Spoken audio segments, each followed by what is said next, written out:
नमस्कार, मी गणेश वायकर, आपला मावळ न्यूजचा संपादक. आज प्रत्येक वेळेस मी राजकीय विषयावरती बोलत असतो. आजही राजकीय विषयावर बोलणार आहे, परंतु त्याला एक वेगळा आपण जुन्या ज्या जातक कथा किंवा भूतकथा ज्याला म्हणतो त्याचा संदर्भ देऊन बोलणार आहे. आपल्यापैकी अनेकांनी विक्रम वेताळाच्या गोष्टी ऐकल्या असतील. तर मावळ तालुक्यात एक प्रकरण असं आहे की जो मावळ तालुक्यासाठी विक्रम वेताळ ठरलेला आहे, आणि ते प्रकरण म्हणजे पवना बंदिस्त जलवाहिनी. मागील काही दिवसापासून पुन्हा चर्चा चालू आहे. हे बंदिस्त जलवाहिनीचं भूत पुन्हा एकदा बाटलीबाहेर काढण्यात येणार आहे किंवा त्या जलवाहिनीला मंजुरी देण्यात येणार आहे, अशा काहीशा चर्चा कानावर येत आहेत. परंतु त्याबाबत अधिकृत कुठली माहिती नाही. परंतु मी जो विक्रम वेताळाच्या गोष्टीचा संदर्भ आपल्याला दिलाय, तर त्या मागचे कारण मी आपल्याला सांगू शकतो.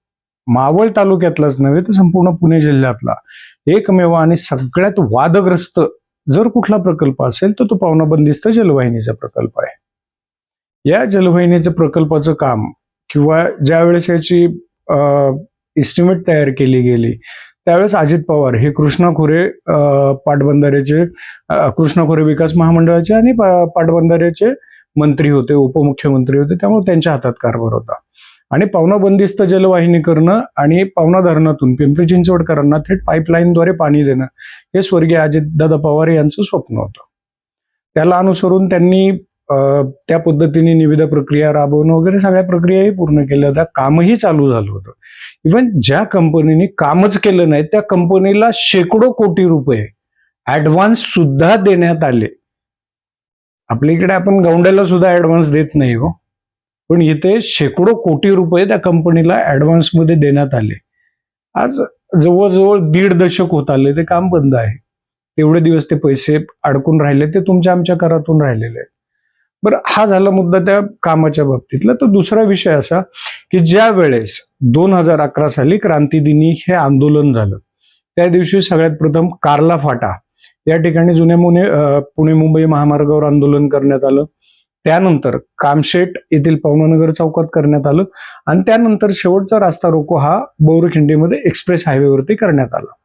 या आंदोलनाच्या सुरुवातीपासून अजित पवार यांचा राष्ट्रवादीचा गट हा पूर्णपणे त्यापासून बाजूला होता. परंतु सत्तेत असणाऱ्या त्यावेळी राष्ट्रीय काँग्रेसचे म्हणजे राहुल गांधी तर स्वतः तिथे येऊन भेट देऊन सुद्धा गेले पवनानगर भागाला, किंवा नंतर किरण गायकवाड असतील जे त्यावेळेस तालुका अध्यक्ष होते, तर या प्रत्येकाला त्यांनी शिवसेना, त्यावेळेस शिवसेनेचे 2 गट नव्हते, परंतु शिवसेनेचा जो गट होता तो शेकाप, त्याच्यानंतर किसान महासंघ, किसान मोर्चा, भाजपा, सगळ्यांनी त्याच्या मनसे सगळ्यांनी त्याच्यात सक्रिय सहभाग नोंदवला आणि अभूतपूर्व असं आंदोलन केलं. परंतु हे आंदोलन करताना 3 शेतकऱ्यांचा मृत्यू झाला, 11 जण गोळीबारात जायबंदी झाले आणि सुरुवातीला 1000च्या आसपास आंदोलकांवर गुन्हे दाखल करण्यात आले होते. परंतु नंतर ती चार्जशीट किंवा जे आरोपपत्र दाखल करत त्यावेळेस काही शेकडो आंदोलकांवरती त्याचे गुन्हे दाखल झाले. यात कित्येकांचे संसार उद्ध्वस्त झाले, जे जायबंदी झाले, तर त्याच्यातही अनेकांचे हाल झाले. परंतु माझा सांगण्याचा किंवा ही बातमी करण्याच्या मागचा उद्देश किंवा आपल्याशी संवाद साधण्याच्या मागचा उद्देश एक आहे. ज्यावेळी हे आंदोलन झालं त्यावेळेस स्वर्गीय अजितदादा पवार हे उपमुख्यमंत्री होते आणि राज्यात बऱ्यापैकी म्हणजे 90% त्यांचं दादा बोलले आणि राज्य हले अशी अवस्था होती. असं असतानाही त्यांनी तो प्रकल्प रेटून न्यायचा प्रयत्न केला, परंतु मावळातल्या शेतकऱ्यांनी तो प्रयत्न हाणून पाडला. त्याच्यासाठी 3 शेतकऱ्यांचे बळी गेले.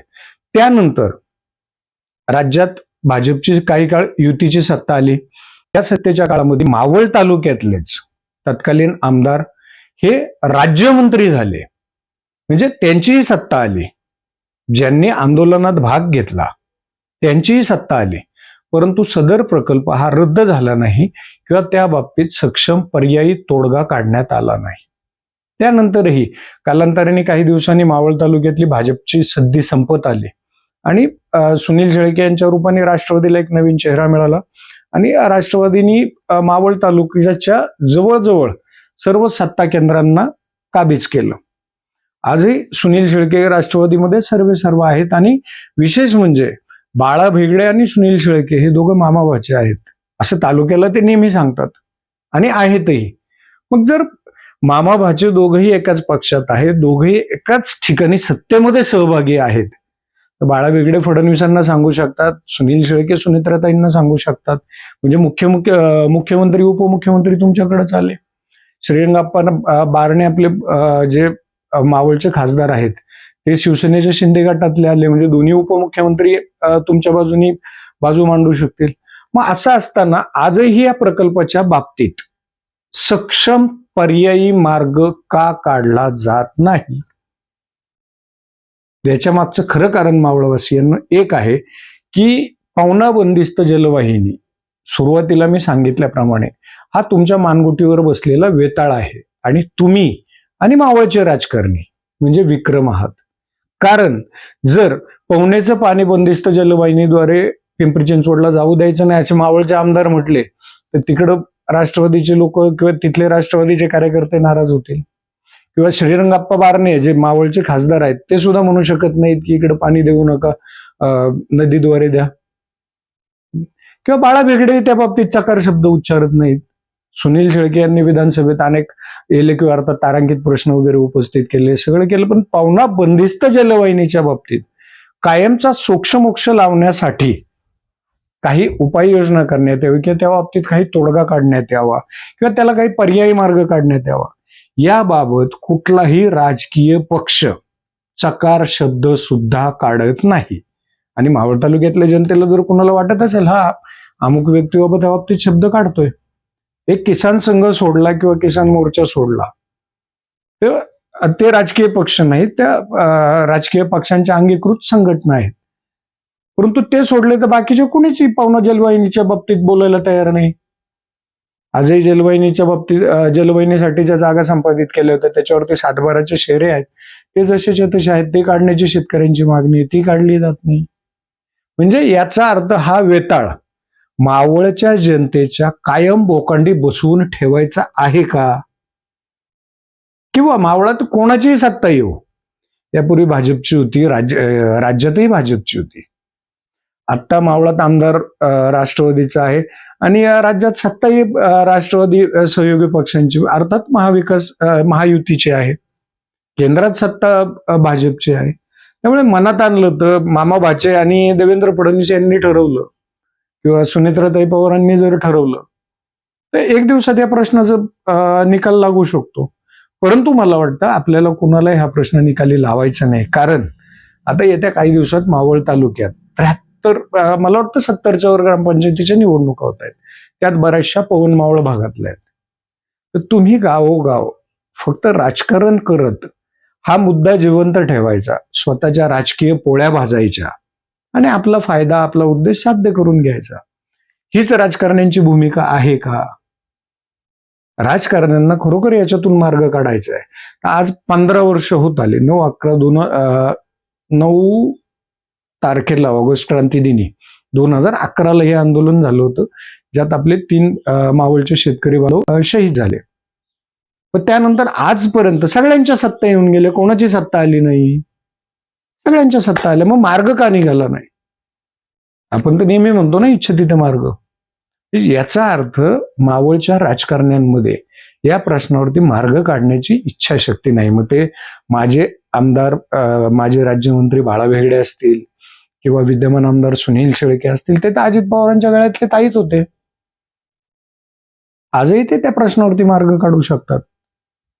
परंतु ते मार्ग काढण्याऐवजी तो प्रश्न तसाच ते भिजत घोंगडं कसं ठेवता येईल, तो वेताळ मावळच्या जनतेच्या बोकांडी कसा बसवता येईल, हे पाहणं एकमेव मावळच्या राजकारण्यांनी धोरण ठेवलेलं आहे. आणि त्याचा राजकीय फायदा किंवा त्याचा राजकीय वापर मावळच्या जनतेचा ते त्यांच्या सोयीसाठी करून घेत आहेत. त्यामुळं मावळच्या सुज्ञ जनतेनं तुमचं पावना धरण होऊन आज 50 वर्ष उलटत आले, 5 दशकं झाले, आजही तुमच्या पुनर्वसनाचा प्रश्न सुटला नाही. तर बंदिस्त जलवाहिनीचं हे राजकारणी सोडवतील असं तुम्हाला वाटतं का? त्याच्यासाठी तुम्हीच जे मावळ तालुक्यातले भूमिपुत्र जे शेतकरी आहेत, पक्षभेद किंवा इतर तुमच्या संघटनांचे जे काही भेद असतील, मतभेद असतील, ते विसरून खरोखर जर तुम्हालाही शेतकऱ्यांचं भलं करायचं असेल, एक ठाम भूमिका घ्या आणि त्याच्यावरती एक प्रशासनाला किंवा जे आपले लोकप्रतिनिधी आहेत तालुक्याचे किंवा आपल्या लोकसभा मतदारसंघाचे किंवा राज्याचे, त्यांना ठामपणे जाब विचारा. तरच यातून काहीतरी मार्ग निघू शकतो. आणि एक पत्रकार म्हणून आणि मावळ तालुक्याचा रहिवासी, इथला भूमिपुत्र किंवा एक शेतकरी पुत्र म्हणून मलाही वाटतं यातून मार्ग निघावा. कारण मावळ तालुक्यातल्या जमिनी आजपर्यंत खूप प्रकल्पासाठी देण्यात आल्या. यापुढे तरी निदान मावळ तालुक्यातल्या जनतेला किंवा शेतकऱ्यांना किंवा आमच्या येणाऱ्या पिढीला जागा शिल्लक ठेवा, एवढीच माझी राजकारण्यांना विनंती आहे.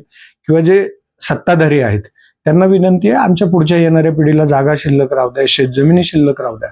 शेतजमीन काय असते हे आमच्या येणाऱ्या पिढीला कळू द्या. निदान तालुक्यासाठी एवढा तरी विचार करा. धन्यवाद. आपला मावळ न्यूज चॅनलला लाईक आणि सबस्क्राईब करा आणि या चॅनलला फॉलो करा. धन्यवाद.